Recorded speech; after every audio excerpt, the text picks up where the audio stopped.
अब वो विधानसभाओं को भंग कर सकती है। ये एक्सेसिव पावर इस बिल में चुनाव आयोग को भी दिया गया है और राष्ट्रपति जी को भी दिया गया है। अब कांग्रेस पार्टी में विचार रख सकता है, मतलब विरोधी करना है। संविधान और नागरिकों के वोट देने के जो उनकी संवैधानिक अधिकार है उस पर आक्रमण है और इसका हम पुरजोर विरोध करते हैं। विरोध का आधार यह है कि इस सबसे पहले 82(5) में चुनाव आयोग को जो यहाँ पे ताकत दी गई है कि चुनाव आयोग आज राष्ट्रपति को अपना एक निर्णय दे सकते हैं कि कब निर्वाचन हो सकता है। ये कभी भी इससे पहले चुनाव आयोग की ऐसी ताकत भारत के संविधान के निर्माताओं ने नहीं बनाया है। चुनाव आयोग की क्या सीमाएं हैं वो आर्टिकल 324 में है, जहां पर इलेक्शन कमीशन को बस कैसे सुपरवाइज करना चाहिए, कंट्रोल करना चाहिए, इलेक्शन रोल कैसे बनाना चाहिए, वहीं तक ही चुनाव आयोग की क्षमताओं का सीमा बनाया है। लेकिन इस संविधान ने चुनाव आयोग को असंवैधानिक गैर कानूनी ताकत दी है। राष्ट्रपति अगर कोई परामर्श लेते हैं तो सिर्फ काउंसिल ऑफ मिनिस्टर से परामर्श लेते हैं, वो कभी भी वो चुनाव आयोग से परामर्श नहीं लेते हैं। ये एक गैर संवैधानिक इन्होंने एक ढांचा बनाया है। राष्ट्रपति जी अगर काउंसिल ऑफ मिनिस्टर्स की एडवाइस लेते हैं 74 जो article 74 of constitution of India में है, या वो article 356 of constitution of India, वो सिर्फ गवर्नर के रिकमेंडेशन पे ले सकते हैं। 356 गवर्नर के रिकमेंडेशन पे या 74 के अनुसार काउंसिल ऑफ मिनिस्टर्स के रिकमेंडेशन में। ये पहली बार ये एक ऐसा कानून लाए हैं कि राष्ट्रपति अब चुनाव आयोग के भी रिकमेंडेशन पर एक निर्णय ले सकते हैं। ये पूरी तरीके से इसका विरोध करते हैं। चुनाव आयोग में किस प्रकार से कमिश्नर्स नियुक्त होते हैं, नहीं होते, सुप्रीम कोर्ट की भूमिका रहती है, हटाई जाती है, उस पर हम बाद में चर्चा करेंगे। दूसरी बात यह है कि संविधान के बेसिक स्ट्रक्चर में एग्जीक्यूटिव, लेजिस्लेटिव और जुडिशरी के बीच में संतुलन हो, उसका भी विवरण है।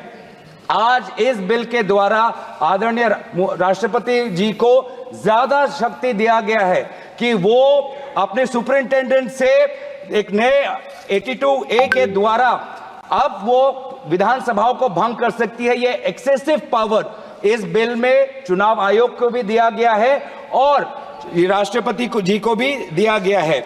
और यहाँ पे जो मुद्दा उठाया है कि चुनाव आयोग का ये जो खर्च है कम करना चाहते हैं, चुनाव आयोग के खुद उन्होंने कबूल किया है कि 2014 की चुनाव आयोग में कितना पैसा खर्च हुआ, लगभग 3700 करोड़।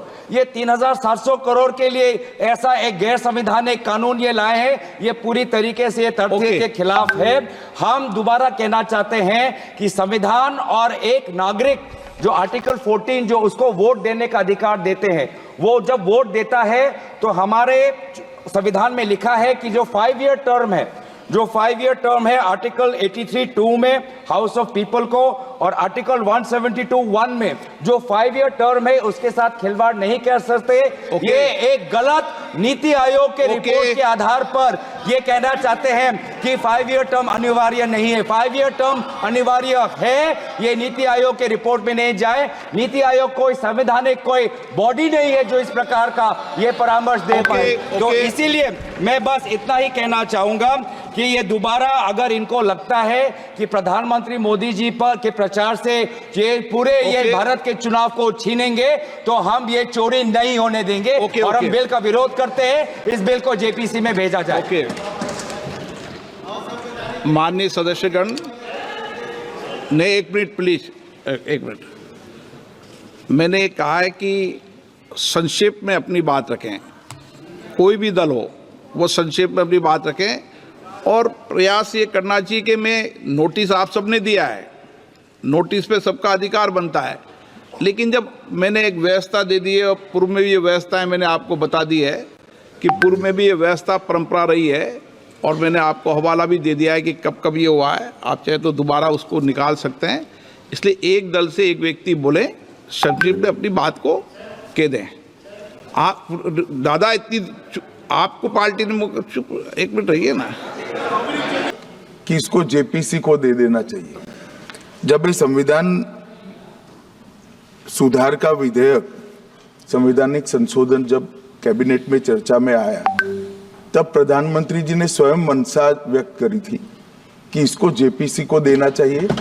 इस पर विस्तृत चर्चा सभी स्तर पर होनी चाहिए। इसलिए मुझे लगता है कि इसमें सदन का ज्यादा समय जाया करे बगैर अगर मंत्री जी कहते हैं कि इसको जेपीसी को सौंपने के लिए वो तैयार है तो जेपीसी में सारी चर्चा होगी और जब जेपीसी के रिपोर्ट के आधार पर कैबिनेट इसको पारित करेगी तब भी फिर से चर्चा होनी है।